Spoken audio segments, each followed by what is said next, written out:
The Bloodline story involving Roman Reigns, the Usos, Solo Sikoa, Paul Heyman, Sami Zayn, and others has been one of the best in recent WWE history. It's not hard to see why, especially when WWE doesn't usually execute a storyline at this length, which is now technically 3 years plus, that we get something like this that has such an ambitious take on what you can do with modern wrestling characters in the 21st century.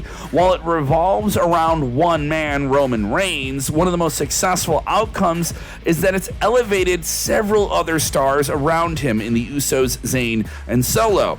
But it's hard to argue that in 2022, it may have peaked, with Sami Zayn playing the honorary Us and the whole lot happening around them last year. But with 2023 coming to an end, is the story on its last legs? Is it fair to say that it's been dragging on too long? Has the bloodline run dry? It's Sportskeeda Wrestling. I'm Kevin. Let us know what you think in the comments below. Go ahead right now. Hey, and before you say, oh, the Sportskeeda guys are just being negative for the sake of negativity. No. The Bloodline has been one of the most entertaining things that WWE's done in a while. We're saying that. But there's just some signs there that maybe it's not as hot as it once was. It's not as Usy as it could be. See what we did there? One of the critical factors is Roman Reigns. His part-time schedule has been the biggest thing to impact the story since his presence has been reduced compared to 2022.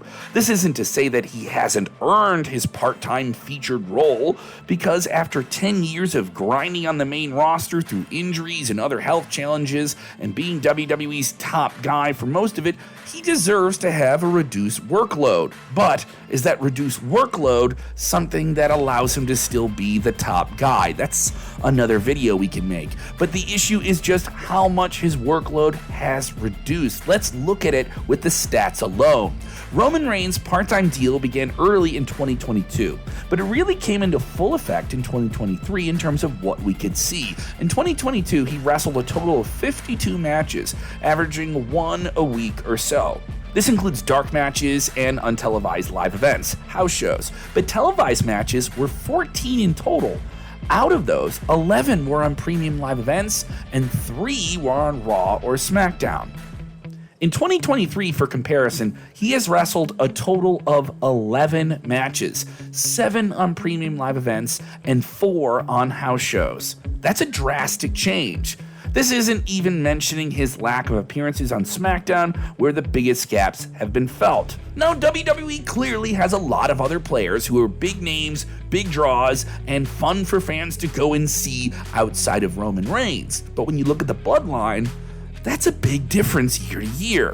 As a result of this, everything else happening within the Bloodline feels like filler, feels like just the other guys in the Bloodline. Everyone in the band but the lead singer. Yeah, until the tribal chief returns. So, yeah, we can complain, we can nitpick, we got the tweezers out, but we're going to keep plucking with the tweezers here. They clearly wanted to reach that 1,000-day milestone, which seems to be fair in and of itself. But was it worth dragging out the story that it has become from 2022 into 2023?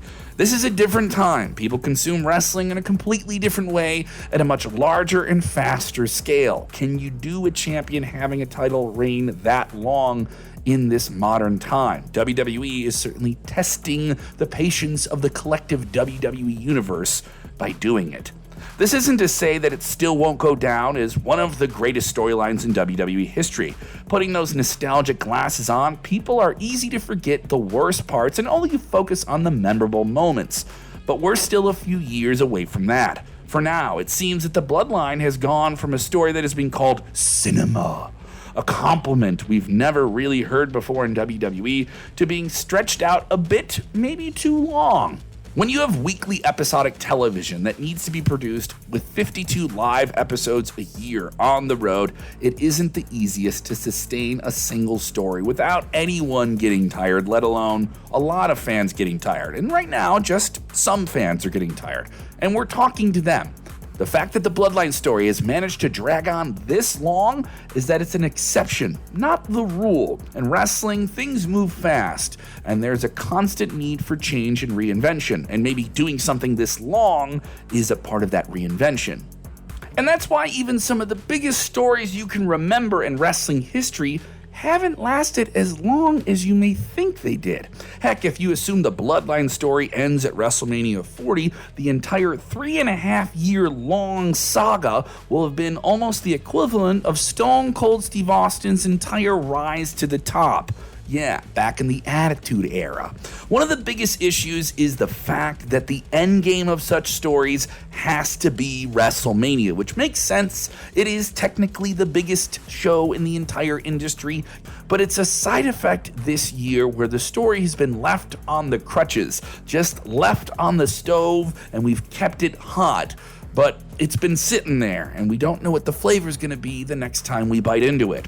Whatever the end is, however long it lasts, enjoy it while it does, because you're unlikely to see anything like this in a long, long time. We're just looking at some of the issues that we have to acknowledge. What are your issues with the Bloodline in WWE? Sound off in the comments below. For more videos like this, subscribe to Sportskeeda Wrestling and turn those notifications on.